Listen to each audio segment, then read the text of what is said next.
Okay hey all right and welcome to all in today's discussion. मंगलवार यानी कि 2 सितंबर को अमेरिका एक ड्रोन स्ट्राइक करता है कैरेबियन सी में। उस कैरेबियन सी में एक मोटर बोट जा रही होती है जो कि पूरे ड्रग से भरी रहती है और ट्रंप का बाद में अनाउंसमेंट आता है कि 11 लोग उस बोट में मारे जाते हैं। आपको ये रिसेंट मीडिया आर्टिकल देखने को मिलते हैं कि वेनेजुला का एक जहाज जाता है और यूएस की आर्मी उस पर हमला करती है, एक ड्रोन स्ट्राइक करती है, जो आपको एक इमेज देखने को मिल रही है। उसमें 11 लोगों की मौत हो जाती है।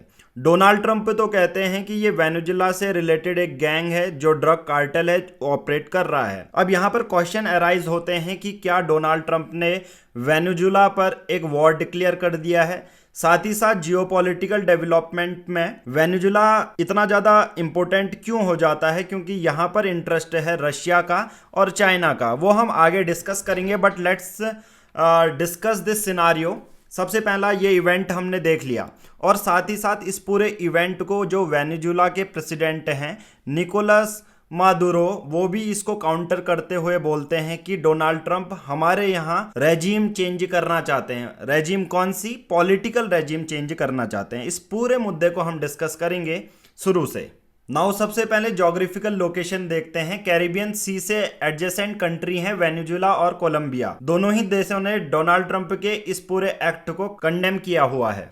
नाउ सबसे पहले होता क्या है, यूएस ये स्ट्राइक करता है एक मोटर बोट पे जो कि ड्रग्स ले जा रही होती है। अब ये जो गैंग ऑपरेट कर रहा है उस गैंग का नाम है ट्रेन डे आरागुआ। इस गैंग को यूनाइटेड स्टेट्स ऑफ अमेरिका ने एक तरह से टेररिस्ट ग्रुप की तरह भी डिक्लेयर किया है और इसी गैंग के 11 लोग अभी मारे जाते हैं।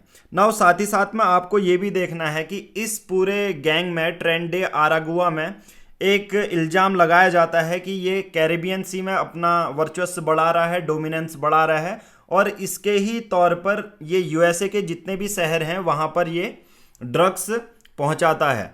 ऐसा कहना है यूनाइटेड स्टेट्स के जो व्हाइट हाउस का ऑफिशियल स्टेटमेंट है। और यहाँ पर यह भी इस स्टेटमेंट के बाद आता है कि 11 जो कि आप देख रहे हैं सामने, 11 नार्को टेररिस्ट को हमने ख़त्म कर दिया। और बोला जाता है कि जो ये वेनेजुला के प्रेसिडेंट हैं निकोलस मडुरो, इनका डायरेक्टली लिंक है इस पूरे गैंग से और यही कहीं ना कहीं इनडायरेक्टली ऑपरेट कर रहे हैं, ऐसा व्हाइट हाउस का कहना है। The US had recently announced plans to boost its maritime forces in the water of Venezuela to combat threat from Latin America drug cartel, right. अब आप एक नज़र यहां पर भी डाल सकते हैं। वेनेजुला में अभी के प्रेसिडेंट हैं निकोलस मडुरो।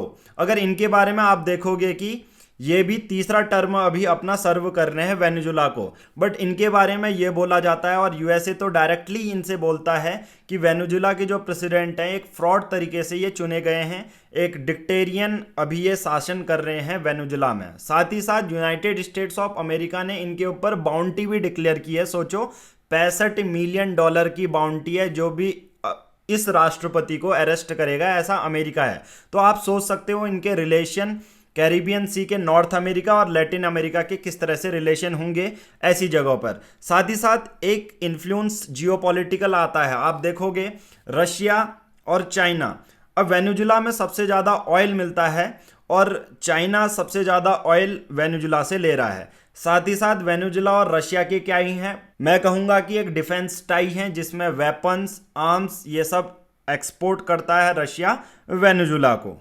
नाउ अब बात आती है कि United States of America Caribbean Sea में ये बहुत सालों से कर रहा है। अभी अभी कैरिबियन सी में आप देखोगे 4,500 से ज़्यादा personnel United States of America deploy कर चुका है। 8 से ज़्यादा वारशिप उनकी मूव करते रहती है। एक पनडुब्बी जिसे सबमरीन आप कहते हो, 2,500 से ज़्यादा यूएस के marines from the 22nd marine expeditionary unit से आपको देखने को मिलेंगे इस पूरे कैरिबियन सी में।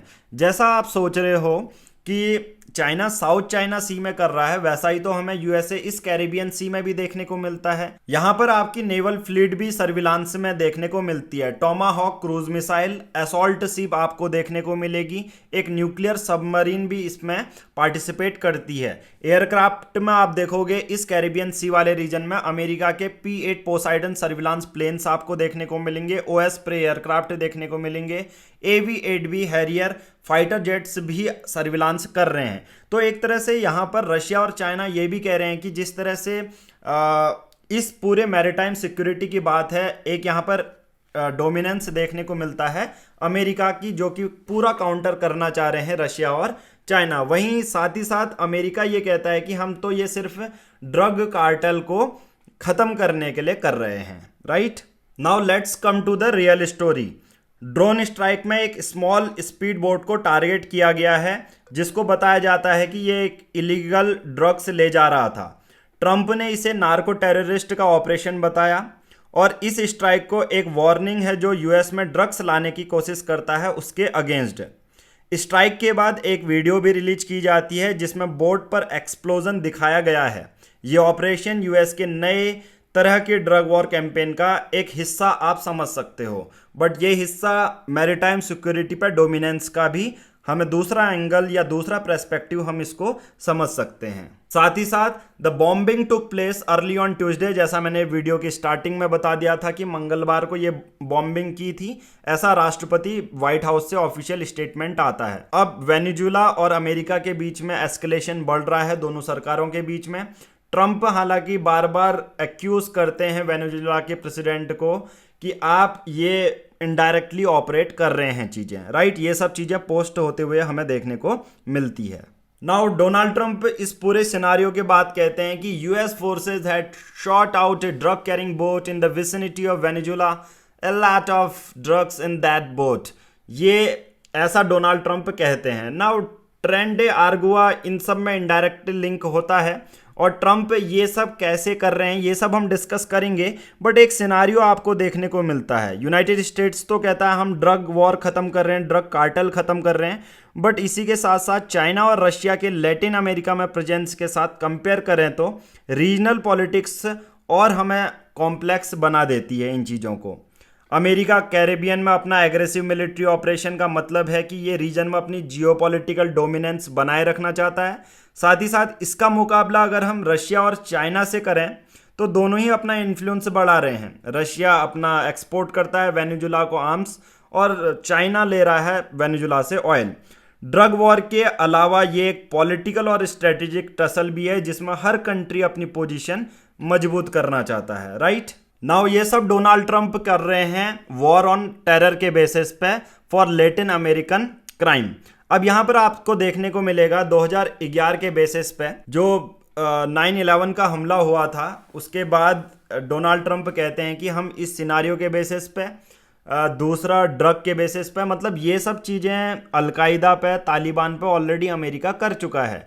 तो अमेरिका इसी का दिलासा देते हुए जो ट्रंप है ये सब चीज़ें अभी यहाँ पर चल रही हैं, कैरिबियन सी में स्ट्राइक करना, ये सब चीज़ें करना। साथ ही साथ आप देखोगे कैरिबियन सी एक क्रिटिकल मैरीटाइम रूट है जहाँ से लैटिन अमेरिका से ड्रग नॉर्थ अमेरिका और दूसरे विश्व के हिस्सों में जा सकता है या स्मगल आराम से हो सकता है।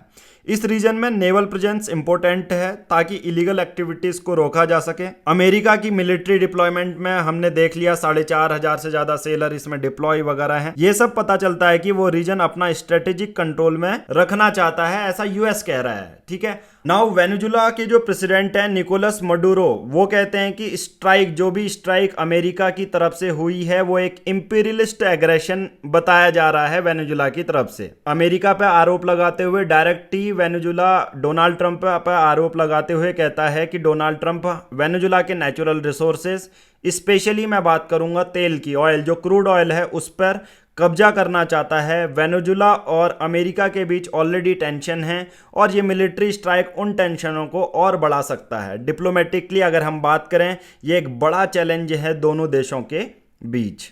नाउ आप क्या सोचते हैं, क्या ये एक्शन कैरिबियन में शांति लाएगा या कॉन्फ्लिक्ट बढ़ाएगा, ये आपको देखना होगा। नाउ आई होप आपको ये एनालिसिस समझ में आया होगा। आपको जाते जाते एक क्वेश्चन का आंसर करना है। 14th एडिशन हुआ मैत्री का, ये एक्सरसाइज किन देशों के बीच में है, भारत और किस दूसरे देश के बीच में है। ये अभी अभी 1 सितंबर को मेघालय में हुई है, आपके लिए ये एक हिंट है। तो भारत किस देश के साथ एक एक्सरसाइज करता है, मैत्री एक्सरसाइज जॉइंट ट्रेनिंग मोड वाली, किस देश के साथ करता है आपको कमेंट बॉक्स में आंसर करना है। आज की इस वीडियो में इतना ही करेंगे। बाकी साथ ही साथ एक आपको लास्ट में ये बता देता हूँ कि हाल ही में संघाई कोऑपरेशन ऑर्गेनाइजेशन होता है, वहाँ पर फिनलैंड के राष्ट्रपति अभी एक वार्न करते हैं स्पेशली अमेरिका को कि आप अगर इंडिया के साथ रिस्पेक्टफुल तरीके से फॉरेन पॉलिसी अपनाते नहीं हैं तो कहीं ना कहीं आप गेम हार जाएंगे। इस पूरे टॉपिक पर भी हम आगे डिस्कशन करेंगे, बट आज की इस वीडियो में इतना ही। Thank you, have a nice day. जय हिंद, जय भारत।